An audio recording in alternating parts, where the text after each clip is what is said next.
then have the naturalites. The naturalites represent 17% of the market, and this is a European results from a European research, obviously, which incorporated about 8 different countries at the time.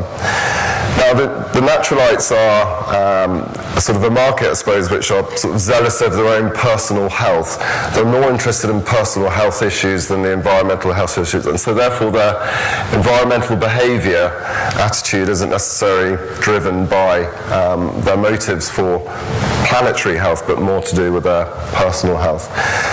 The naturalites is an ideal market for any company that has is typically a consumer packaged goods, one which immediately and directly benefits the naturalite in their way of life. Thirdly, we have the drifters. The drifters is probably the largest size of the marketplace in terms of that. They're an interesting sort of segment in the fact that they are ones where, although they have attitudinally sort of predisposed sort of interest within the LOHAS segment, these consumers are, for perhaps a variety of reasons, be that age or affluence, they are unable to truly connect within the whole LOHAS market. But also they're probably in the biggest need of education and inspiration, and therefore I'll probably suggest that companies can play quite a key role, I suppose, in making aware the benefits, not just on a sort of personal front, but also on a planetary basis to consumers for purchase of particular products. That will probably lead to the biggest growth area within the LOHAS market. Then we have the conventionals. The conventionals represent 1 in 4 consumers.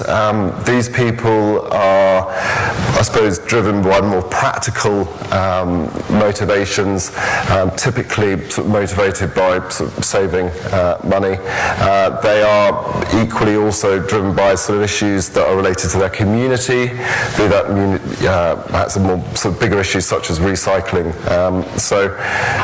And then finally, we have the unconcerned. A market clearly not too many of us like, but fortunately they are reducing in size year on year. They show very little sign of any interest whatsoever in any consumer behaviour. So what is the outlook? Ethical consumerism shows no sign of slowing in terms of the acceleration, but increasing sort of penetration for social consciousness. I'd also say that perhaps the LOHAS model represents the new sort of form and wave of activism for the 21st century. But I'd also put a charge that if we are to achieve transformative social environmental change, then what I'd also suggest is that we need to really be further supporting, developing, investing into the companies and brands that really are going to create products and services that are either equal in quality, if not better, the same price, if not less than, and more responsible than the current sort of other mainstream more brands. So, what I'd say the answer isn't within consumer demographics or psychoactivists, but really values and lifestyle. So really it's with that I'd probably suggest that our toaster here is living a healthy and sustainable life for future generations to come. Thank you.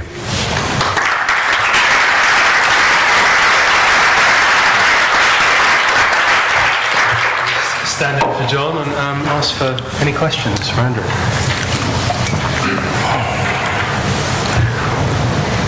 Some at the back there, I think. Have we got a mic? Yep. Perhaps the lady in the black top first off. We both got black on. One of you. Okay, hi, I go first then. My question was, I was just very surprised by the 33% of European population being LOHAS, so where that was coming from for you. And the other question was about how much these people are willing to pay more for green product or not, or is it something that is inside the definition of the segment or not? Yes. Well, first of all the research and the facts and findings that was presented were provided through the Natural Marketing Institute, the company based in the States.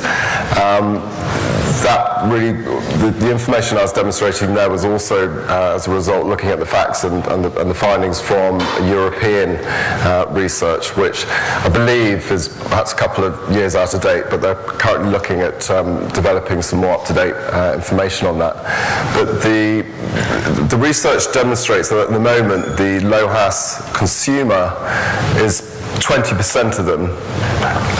No, sorry, what I meant to say is that the LOHAS consumers, which I suppose are the sort of the more hardcore sort of evangelist environmental stewards, they do demonstrate a particular interest to pay, on average about 20% premium for a product. But I think ultimately what we've really got to get ourselves into as a situation is to make people realise that if we've got to go mainstream, we've really got to take that perception away that people automatically assume that by making a green choice it's got to be automatically more expensive, which isn't true. I mean, for example, within travel, responsible travel, which sometimes is typically seen as the organic food of travel, it doesn't cost any more to stay in a locally run hotel. It doesn't cost any more to use a local guide. A number of these sort of initiatives. So it's about, I think, increasing accessibility, providing greater choice, and empowering that consumer to make the choice going forward. Hi. Do you have did you do research after how to reach them? Are they, for instance, social media savvy? Can you say anything about that?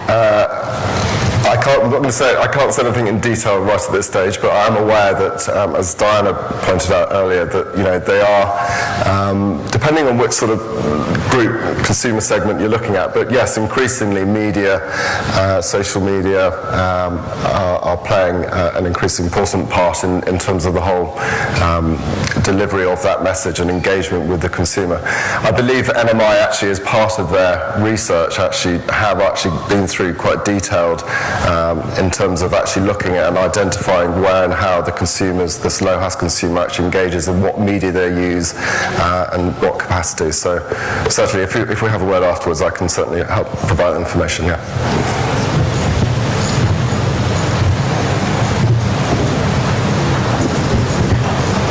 Hi.